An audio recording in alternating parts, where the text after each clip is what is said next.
Mga kabady, ha? Sino dyan ang magaling nitong magtanggal ng itong cylinder, kasi palitan kasi ito ng oil seal.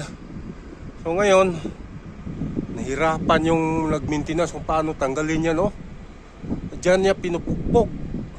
Dalawa to palitan talaga ng oil seal kasi pag magtrabaho ka doon sa kristal yung mga hydraulic oil, hirap. So ngayon nahirapan din sila magtanggal nito. So kung sino ang master dyan, pwede makakomment kung paano to tatanggalin, ha? Kasi ang style niya doon lang, pukpukin niya, pagpukpuk daw niya, pukpugin niya.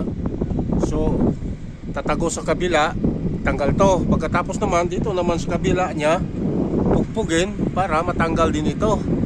Kung sino dyan ang mga master kung paano talaga tamang pagtanggal nito para hindi mahirapan, okay, babe, i-comment nga.